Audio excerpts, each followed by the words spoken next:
Thanks for having me here. Oh, got it. There we go. Thanks everyone, and yeah, happy to be here and just get a chance to talk to you a bit more about the Meadoway Project, which is definitely a passion project of mine. As Jade mentioned, had the chance to work on it since its pilot in 2012, and we'll walk through a bit of how you create a meadow project similar, or how you connect ecosystems, whether the ravine tie-ins to hydro corridors, infrastructure corridors as they move through, how we look to make that blueprint and naturalization of these infrastructure corridors and how they move through and connect within an urban context and a rural context. So yeah, let's get right into the fun of it here. So today's agenda, we're going to just give a quick high level of the Toronto Conservation Authority and who we are. And then we'll dig into the Meadoway project itself, focusing on the 16 kilometers, our goals, our seed selection, adaptive management, some research and lessons learned. So hopefully by the end of it, you can just have an idea of how corridor restorations can be made possible and just how to create them throughout your own landscapes and work with the land ownership and different partners that happen to be in play.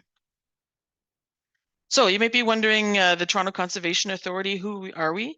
So any conservation authority, we're focusing on the local community-based natural resource management agencies that are furthering conservation, restoration, development, and management of Ontario's natural resources. So really, if you think back to Hurricane Hazel and we had those huge flood events that would have come through, this is the connection piece of trying to prevent that type of situation from happening again. We're one of 36 conservation authorities across the board, and we roughly manage 16,000 hectares of land in the Greater Toronto Area. That's working with a ton of municipalities within the Meadoway Project, definitely City of Toronto. They've been a great partner, tying with our projects that we're working along the Meadoway and other projects we're working on. But it just gives you a bit of scope to how large our area is. Really, flood attenuation, reforestation, urban forestry, meadow restoration, wetlands, that sort of thing. That's our main scope of focus. But let's dig into the Meadoway project proper, and we can walk through a little bit of what we've been working on here. So you might be wondering, where is the Meadoway? The Meadoway is located, if Rouge National Urban Park is to the east here, and the Don River is right along this edge here. So it's 16-kilometer stretch from point to point. And if you're thinking about how far that is, it's roughly about 200 hectares in size. So that's not 200 hectares of actual meadow that we're creating, but that's 200 hectares of mowed buffer area, areas where there's schools, areas where there might be park access, that sort of thing. So really it's encompassing that 200 hectares, and we put 200 hectares plus because it is quite the long extent, but then bringing it into that 16 kilometers and how we can connect that community and keep that community going throughout that. We'll talk a little bit later about that transition from east-west linkages, as most of our ravine systems are north-south, sorry. And so with a north-south connection already with our ravines, this is a great conduit to tie in that east-west linkage. So we'll get into that in a little bit. One thing with the Meadoway project, it's really encompassing 15 parks, green spaces, 17 water courses. There's a school in each section of it. And it's really bringing together that multi-use trail network and lining up how we bring the community, ecosystem benefits, you name it, to the table. So there's kind of 6 connections points that we're looking at. One is obviously the connection, how we get from the west side to the east side. Our natural environment education. So TRCA has a full education team that's tied to the Meadoway project, and we'll talk a bit more in detail about that in a little bit. Our active transportation. So whether that's cycling, whether that's walking your kids to school, whether that's out walking the dog, that transportation, how is that active transportation connected? And this is where we've worked really closely with City of Toronto and as well Infrastructure Ontario, who are actually the land managers, and then the land owners, and then Hydro One, who are the land managers, and City of Toronto are the leaseholders. And then TRCA is a contractor from that multi-tier MOU. So this is kind of where we sit, like within the group of 4, and we're there as a contractor helping to work with the different groups to bring this forward with the Meadoway Project. So I want to kind of sit back a little bit and think about what might be your perspective of utility corridor or hydro corridor. It could be a gas line corridor. With your thinking in Toronto or the Greater Horseshoe area, roughly they look probably similar to this. They typically are mown, and that's anywhere from 4 to 6 times a year. But they're fairly barren. This is an older picture from 1975. And for the most part, it hasn't changed much. You would have had Toronto hydro lines that you can see of the wood posts in the picture. You've got hydro lines, which are the larger A-frame posts. You've got a little bit of invasives along the edge with a little bit of native milkweed coming up as well. Obviously, this picture is older one, so you see not as many homes are along the sides of the picture. Today, you'd see obviously more homes along that edge, but the actual maintenance and plan of this hydro corridor hasn't changed in, we're looking at 25, 30 years. There's no real difference for the majority of our corridors similar to this picture. And so we start thinking about benefits of increasing habitat, climate change, looking at future generations. Jay touched on it already with Indigenous knowledge and background. What is the long-term plan of some of these spaces that are just typically mown repeatedly throughout the year? So that's kind of setting the stage of what we currently have, and then kind of where can we go from this? And it doesn't just have to be in the city of Toronto. This could be something where we're looking at across globally. This could be in an urban context or a rural context. So let's say you're up north, you may have a bit of a different scenario where you have forest on both sides, and you're looking at can we increase the connectivity? And we'll talk about that a bit, about the maintenance schedules and that sort of thing by hydro, and what needs to be put into practice as we move forward with some potential opportunities. But it just kind of sets the stage for meadow restoration as a whole. And if we think about utility corridors today, what are we looking at currently within Toronto? So we do have about 500 kilometers of utility corridors currently. This is not road right-of-ways. This is just utility corridors like you see in the bottom picture. So the top picture represents where those larger infrastructure corridors are. So they're all connecting to the Gatineau hydro corridor, which heads all the way to Gatineau, Quebec, which is pretty interesting if you follow it along the whole way.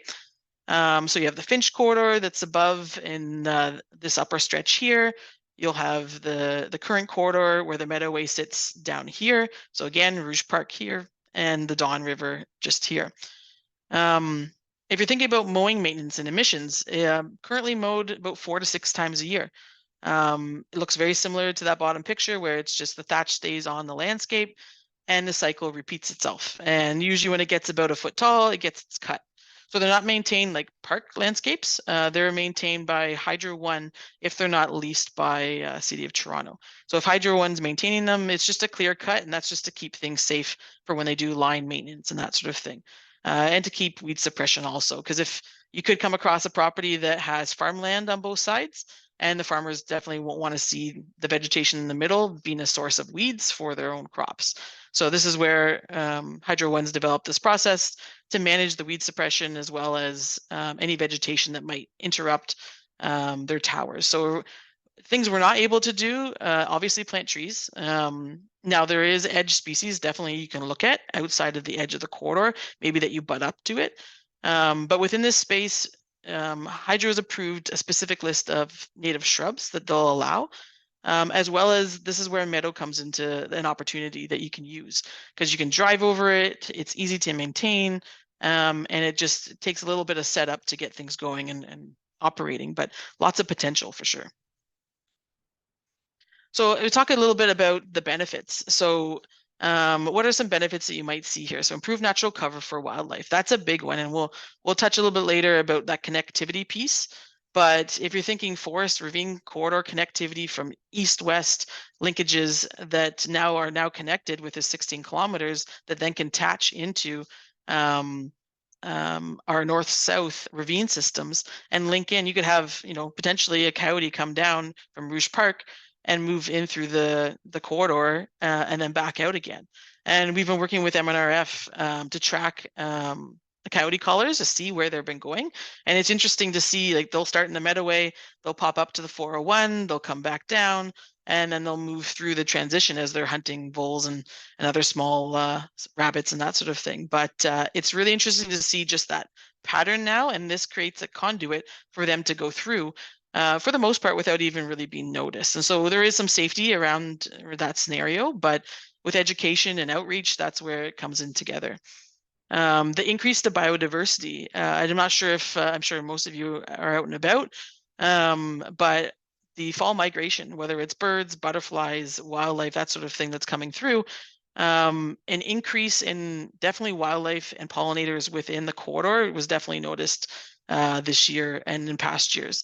We just finished, I was out in the Meadoway last week, and I just quickly used one of our apps to see how many bird species were in there. And within a 1 minute period, I had almost 25 bird species identified with the Merlin app. And it's crazy to see how many species are coming through utilizing this natural corridor. So it's great to see that way. If we're thinking climate change improves water infiltration in the ground, provides very much education for the public, all really great benefits and how it plays out. So you can kind of have a look at the picture that you see above, and we're going to break it down a bit more as we move through. So there's 3 phases when it comes to the Meadoway project. We have the multi-use trail, Class EA, and detailed design. So that's where it's been great help from Dylan to bring forward a lot of the planning and the process for our Class EA. And then we have the communication and engagement. I won't get to too much detail about that because it's a whole nother group that we could go into. And then we'll have the meadow restoration, which I'll get to in a little bit. But let's start a little bit with the multi-use trail connection. And that trail connection was a municipal Class EA that we had to complete. So originally in the Meadoway project, there's 10 kilometers of multi-use trail that was existing. So that's, a variety of levels of what existing means. It could be that, the trail was put in 15 years ago. It could be the trail was put in 2 years ago, but it was existing trail. So with that, we looked at low-hanging fruit. The trail's already in. This could be a perfect pilot opportunity to start with the meadow restoration before we jump on the bandwagon of moving forward with some of the trails. And this gives us time to plan. And part of that planning and design when it comes to the additional 6 kilometers of trail is where we're going right now. And so our goal this fall is to move forward with implementing our Section 3 and Section 6 locations with trail. We were just about to do the grand opening of our Highland Creek Trail access, which will actually be happening this Friday. Which is a new conduit that will be right across Highland Creek, just above Morningside Park. So that's when we've already had a chance to put in the bridge, and the new multi-use trail will go to each section off of Military Road all the way to Nielsen Road in Highland, just off the Highland Creek there. So in any Class EA, you're always looking at existing conditions. And again, Dylan Consulting definitely helped us out to build this piece here and identify and evaluate alternative trail alignments. As you're moving forward, you eventually get into the detailed design, which is where we are right now. So you can see some of the dates. We started some of this in 2019 and then moving forward to 2020 and 2021. And this is the next step, kind of, is getting that visualization toolkit. So we use Perkins and Will Consulting to bring forward what the visualization toolkit will bring. So we're going to public meetings, we're meeting with multiple different groups, and we're trying to envision what could this look like. So at the top left, you have the bridge crossing right at the Highland Creek. So again, like I said, that one's already in, and it does look very similar to that rendering now, which is pretty exciting to be able to say. The below picture on the bottom left here, this one on this side, the roundabout just got installed last week, and we will be looking to put in native meadow species that are pretty short, just so we keep sight lines available for cyclists and walkers. And then you have the larger renderings, which is on the right side. Not 100% sure if we'll move forward with some of these over the large expanses of the ravines, but at this time, it's just something to think about and give you a bit of visualization into what you might see. So here you have one of the corridor crossings. So this would be a ravine coming down just to the west of Nielsen. And what you typically will see is a nice forest canopy all throughout. It's a very steep grade. So you can see this bottom picture here, just how steep this is. But you can kind of envision, and it gives you a little bit of a mindset of what this might look like if it were to be meadow restoration all in the back line, some shrub nodes put in the far side, and then that crossing. So again, just a visual, but helps to outline of what it could be. Doesn't mean it's 100% going through, but it's just something to have a closer look at those renderings. So where did we begin when it comes to the Meadoway Project? So before we even got to the Meadoway Project, we started with the Scarborough Center Butterfly Trail pilot. And this was roughly in the heart of the 16 kilometers. So it's about 3.5 kilometers. It already had its trail access in, which is perfect. Prior to 2011, it was really just that mown, barren 40 hectares of area of grass, not managed and utilized for too much, and just constantly being mowed, and not much benefit from it. So as it transitioned, 3 years later, we were able to capture the actual meadow, and then as things progress, it's been growing now since 2012. So I think the last portion of that section got completed in 2016. And now it's a fully thriving meadow, which it actually helps to keep out the invasive species because the native meadow species are so well established. And we'll get into some of that in a little bit. But let's dig into the meadow restoration process. So we're thinking meadow restoration, some of the goals. So improve natural cover for wildlife, increasing biodiversity.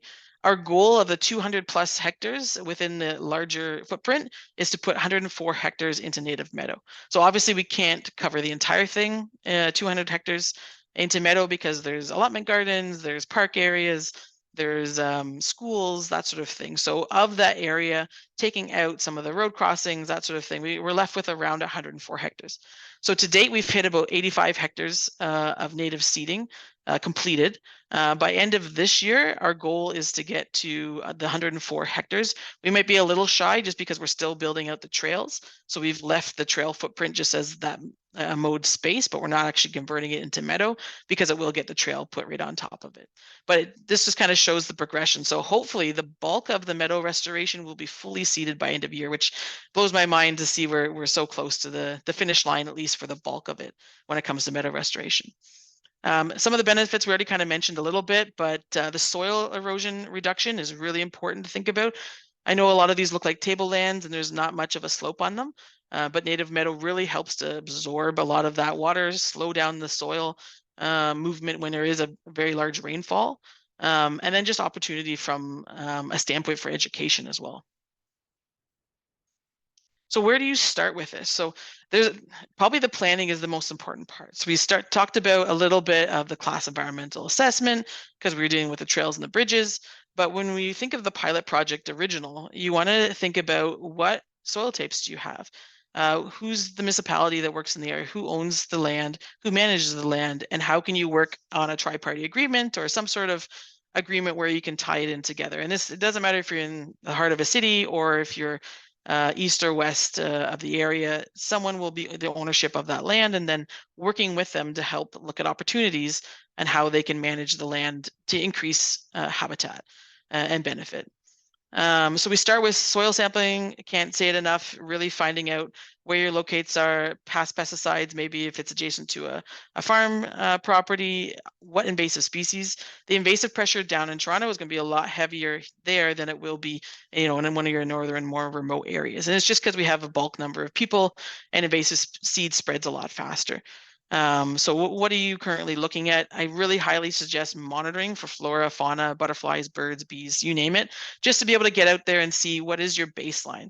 Because with that baseline monitoring, you can then take the next step 4 or 5 years down the line and show the comparison monitoring, and the wow factor is really there for key performance indicators to be able to showcase that you're not just saying it's a successful project, you're actually showing the increase of flora, of birds, of butterflies, of wildlife, of people utilizing the area and space. So it all things to do. If it's the one thing you're going to do, definitely plan to do the monitoring before you start the work. Start creating a invasive species management plan. Again, looking into what is currently on the landscape. We use field maps or collector to gather our data, and you can really nicely get a ton of information just from one bulk mapping system to be able to say, and it's real time too. I can be in a conference call and actually see that, oh, someone's notified me that that some of our deer fence protecting our shrubs is down, and we can have a look at it, send staff out to see So that communication through a digital platform is really nice. Plan site prep based on budget, meadows and shrub type. Site preparation is your most important step when it comes to any meadow restoration project or shrub plantings or even urban trees and shrubs outside of the corridor. The time and investment you spend on your site preparation will make your long-term goal help. So we spent probably 2 years in the planning phase before we started the implementation in 2012, 2013. Just because A, we need to line up the agreements and the approvals to start beginning on the work, but B, also figuring out what is our site prep process. And we'll talk about that a bit more in detail shortly. And then the adaptive management plan. What is your long-term goal?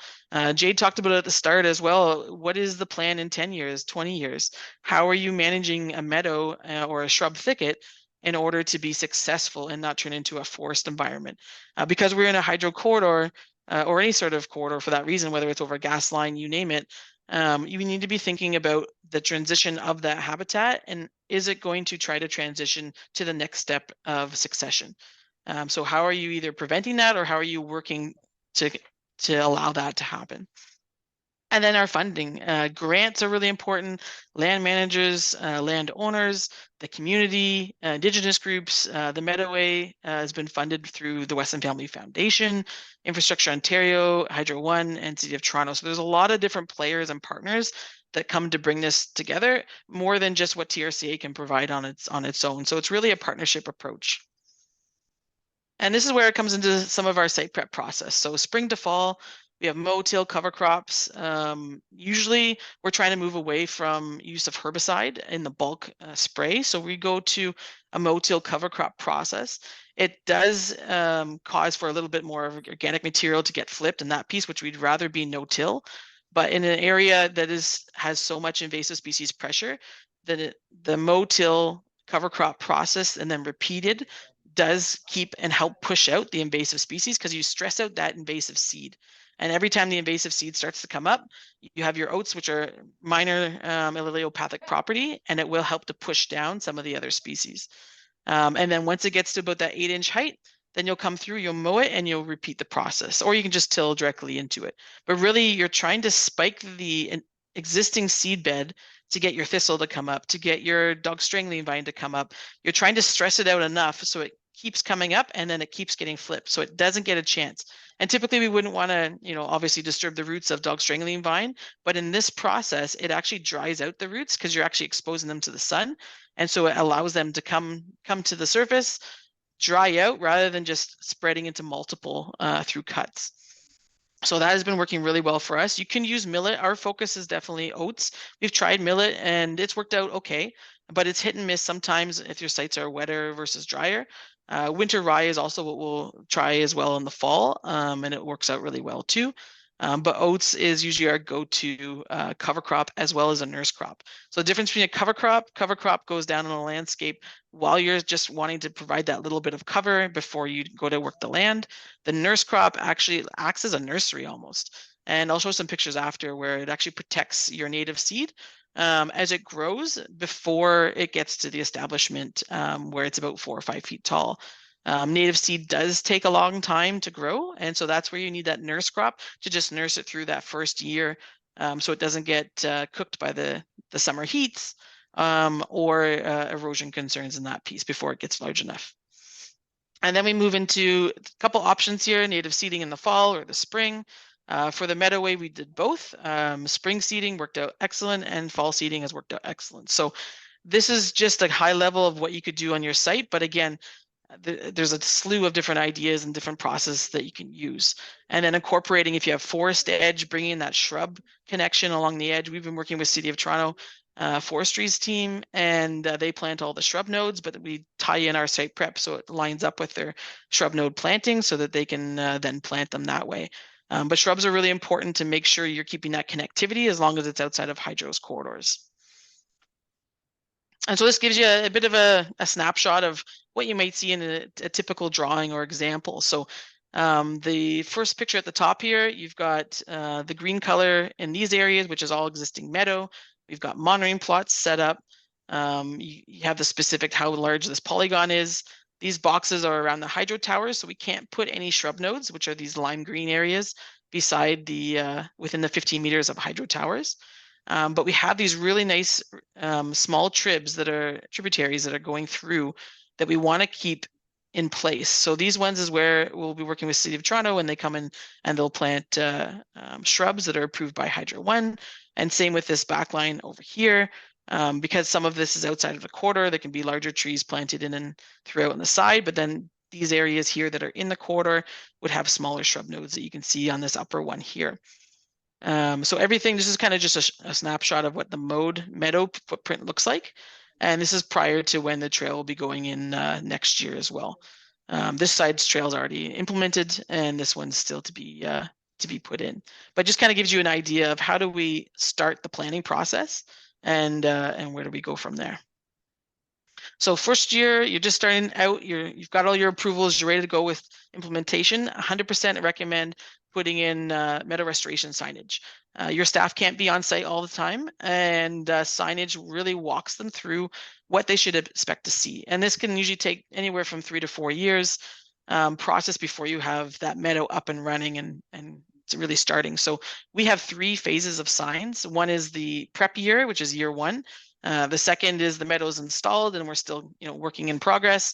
And the third one's the meadows, up and running, but it still will take time to get things fully established. So eventually, we're just working right now on our wayfinding process, but we will eventually have additional plants and plans, of signage and whatnot tied to City of Toronto signage.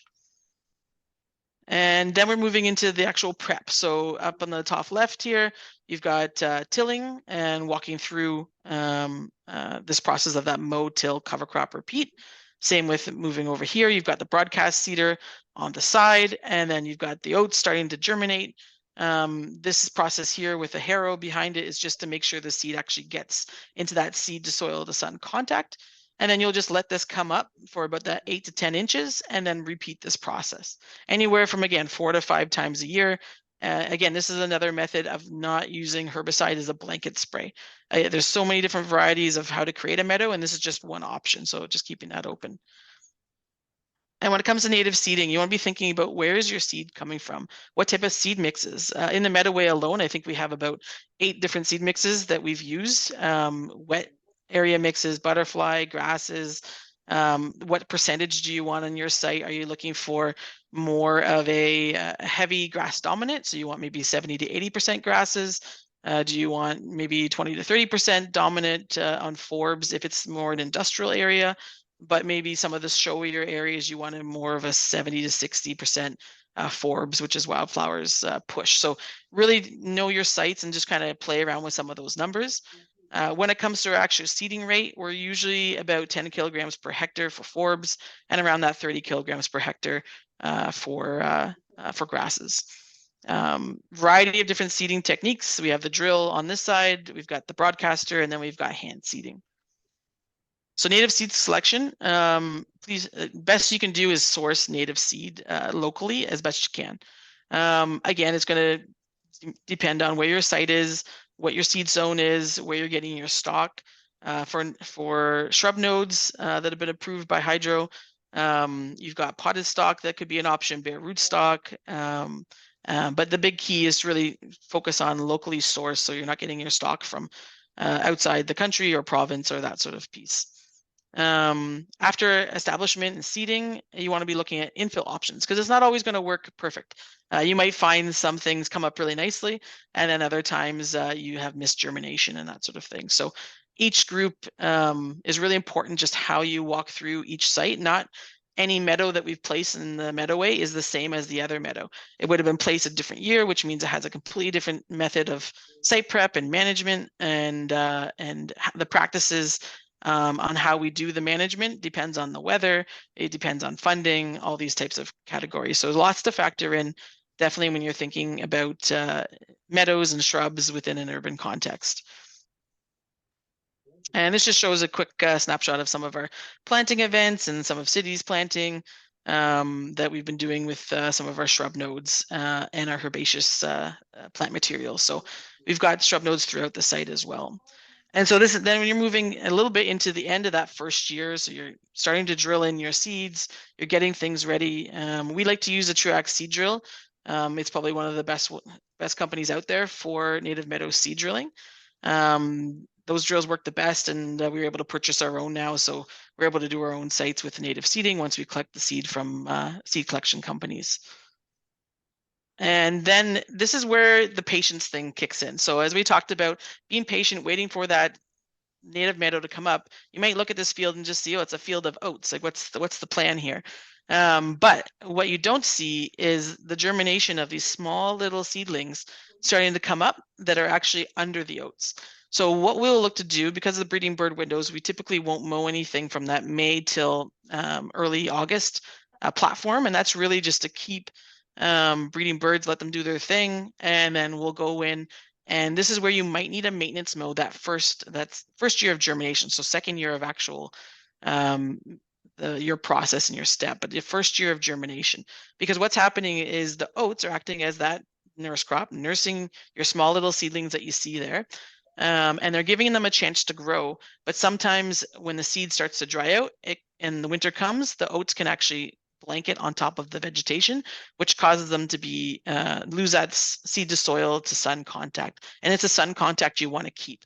So your oats are going down not too heavy, but just heavy enough so that you get that cover and shade protection as they're starting to grow. That first year growth of your native plants are all focusing on root production, which is why your native species are usually typically a lot smaller that first year. And then we're moving into year 2. So this is where you might see some oxeye coming up, some bergamot coming up, those type of things. Do be patient. The plants are growing. It's just they're going to take a little time to get going because of that focus on the root development. And there you can kind of see just some of those roots that they start to put down. You're not going to get the growth like this after the first year. This takes time, and the roots will slowly build out. But you can see the difference from the grasses, just from a turf grass on the left side versus your native meadow on the right side. And so now we're entering year 3, and your meadow's starting to come up. Things are starting to look good. They look almost like a teenager when you're thinking like the process of evolution and growth, right? They're skinny little sticks that are kind of starting to grow. The plants are starting to get hold, but they're not bulking up yet. That waits till their 20s and 30s, right? So you're thinking the plants they're there, they're pretty sparse, but they're starting to fill in. When you get to year 4 and 5, that's when it really starts to spread out and the plants start to take hold. And now this depends on your species mix, obviously, of what you get, but you'll see something very similar to this process.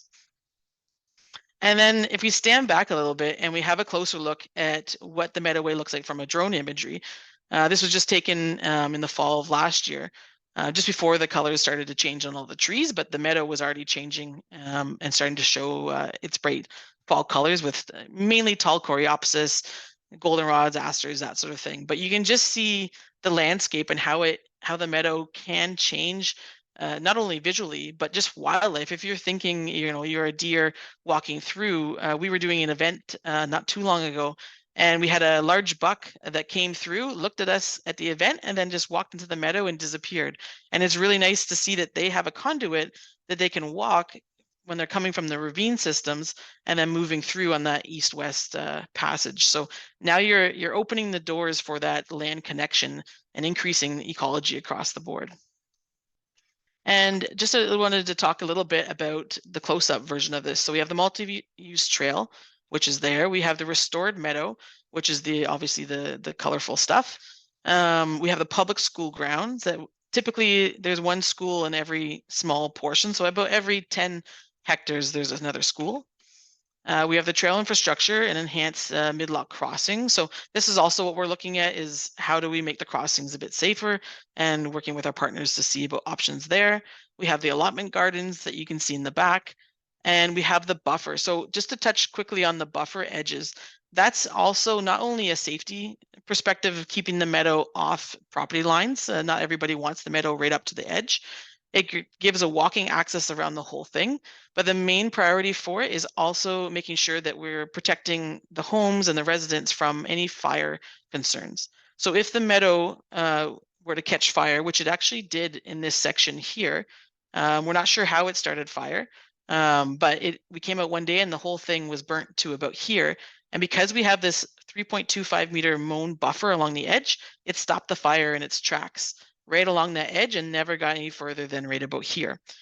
So this buffer that goes around all the edges, all the front lines, the trails, and this back line is really important just to give peace of mind for residents, because this is a lot of thatch material. It's a lot of buildup, and we want to make sure that everybody is safe when working around some of these areas and just on a day-to-day basis. And so here's just some progression. We have the spring after a winter. It starts to come up usually early summer, so let's say June, as we're getting into the winter months a bit later, but then late summer. I usually say the best times to go see the meadow is usually mid-June to end of September into October. That's when it's in its peak growth. So now moving into a bit of adaptive management. This is where we want to be thinking about what are you doing long term and how are you maintaining a meadow. So now you only have to have some sort of disturbance every 3 to 5 years. You need to be thinking about invasive species management, maybe do some infill seeding, maybe work on some pulling of whether it's knapweed, dog strangling vine. There's lots of different avenues. But if I can push one avenue forward, is getting the community's help with a lot of the larger scale, because 16 kilometers is a lot of space for only 12 staff to look after. So really, we need the help of the community and bringing everyone together. Some of the research we've been working on, there's quite a lot here, so I won't go into too much detail, but biodiversity, climate change, water management, meadow restoration, working with U of T, University of Waterloo and Trent University on bee restoration and how we classify the inventory of what's actually using the meadow. We have species GANTs that are going out. We did infiltration tests to see in a 100-year storm event, you'd actually capture majority of that water on the landscape versus a site that would just be mown. And so we've had great results from that. If you're thinking about low impact development opportunities tied to meadow restoration as well as shrub restoration. And then our future key performance indicators. How do you indicate the success of your site? So lots of examples there to go through, but I wanted to focus in on some of our thermal imagery. So climate change, definitely a big one coming through. And we want to be talking about how do we reduce the temperature within an urban area. And this can go for rural as well, but obviously in an urban context, it'll be a bit different and a bit higher. So this yellow line here is the asphalt, is the trail access. This is mown lawn. This is a shrub node that we put in, and this is the meadow itself. So to give you some context here, the mown grass is 32 degrees in temperature. The asphalt trail is 43 degrees in temperature. The mown lawn over here, because it was cut a bit shorter, is 35 or 36 degrees in temperature. And the shrub node's sitting at 27 degrees and the meadow's sitting at 27 degrees. So this was a really big eye opener for us of just the benefit of putting that habitat down and really getting a chance to move away from the mowed buffer and moving into more of the meadow restoration habitat, which can then reduce your heat. When we did a look at the homes at the same time, they were sitting at about a 45 to 50 for their rooftops. Terrestrial monitoring, I talked about it at the start a little bit, but your flora plots, your pollinator, butterfly transects, all really important things to be putting in. To give you one example, in 2019, we observed 280 monarch butterflies coming through. This was, again, at peak migration, but that's a crazy number when that same plot the year before, we had 3 monarchs. So what a wow factor to be able to actually take your monitoring report from before, showcase what's now after once the meadow's there, and you have a difference of like 3 to 5 species versus almost 280 species. Now that's going to ebb and flow every year, but these are just some tallies to look at. And I know I'm getting a bit tight on time, so I will go through these last little bit fairly quickly. Some of the lessons learned that we've got are engaging with local communities from the start. Like we've just discussing kind of the whole thing. It's not just our project. This is everybody's project that we're trying to bring all the different mindsets, different likes, different wants to the table and seeing how we can create this habitat and working with our partners, but then also with the local communities and the different groups. When starting your planning phase, collect the utility locates right off the hop, even if they're just the planning locates. Find out what's there. Is there a gas line? Is there future plans to put in a roundabout for transit. Just find out and get to know what your surroundings are. Managing your invasive species. I can't stress that one enough. Don't reinvent the wheel. Work with the Invasive Species Plant Council and really work towards those best management guidelines, depending on which species you're dealing with. I didn't touch on it too much today about the specifics around invasives, but we've been working at a variety of different techniques and plans to try and help reduce the native meadow. Once the meadow is up, the invasives pressure is reduced, but until that native meadow can get up and established, it's very susceptible to invasive species pressure. And invasive species don't know boundaries. So whether the landowner to the left has dog strangling vine all around their fence versus the meadow, which is only 2 feet away, if we can only manage the meadow and we are not communicating with the outside landowners, it's going to be defeated purpose, and that dog strangling vine will come right back. So lots of good techniques that way. The basics of meadow restoration and understanding how meadow restoration is done. Again, site prep is your most important step. If you don't put in the time and effort on the site prep, your meadow will fail. And it's just, you won't have the resources to keep it going because it will take a lot of management down the line. Meadow restoration can be as expensive of $5 or $5K, so $5,000 putting into a project, or as high as $150,000 per hectare. It just depends on what your resources are, what you need to be incorporating, if you can work with the local farmer to help do the work for you, all these types of things. There's a lot of variety to be thinking about. Seed stock availability, plan your projects in advance before you actually get into the year of actual seeding, because it does take a long time for outside companies to collect the seed, and that's a big one, especially if you want a bit more of a diverse species mix. So next step on the Meadoway, we're looking at section 3 and section 6, which equate to around that 21 hectare mark that we will have finished with seeding by end of this fall. And then we'll move forward with almost 104 hectares of adaptive management moving into to next year. So we're currently managing through adaptive management of 86 hectares. But we'll be moving forward with future management. And the bottom left picture there, it just shows some of the trees that are existing. We try to keep as many trees as possible because they're few and far between in the corridor. It does mean that hydro at any time could come down and top them or fully remove them. But if we can get any shade where we can, we try to make sure we leave it in if it's native and if it has a good placeholder for it. And this is just a quick snapshot of some of our staff that have been out and about. Whether they're seed collecting and harvesting in the fall, or they're watching the monarchs move forward and grow in some of our newer meadow. We couldn't do the meadow restoration work without all of the staff that are involved. So whether it's the project managers or the supervisor or the 12 staff we have. So hats off to them and all the restoration work they've been working on. But yeah, that's the end of my presentation, and maybe I'll pass it back to Jade or team. Thanks, Katie. Oh, sorry. Go ahead, Jade.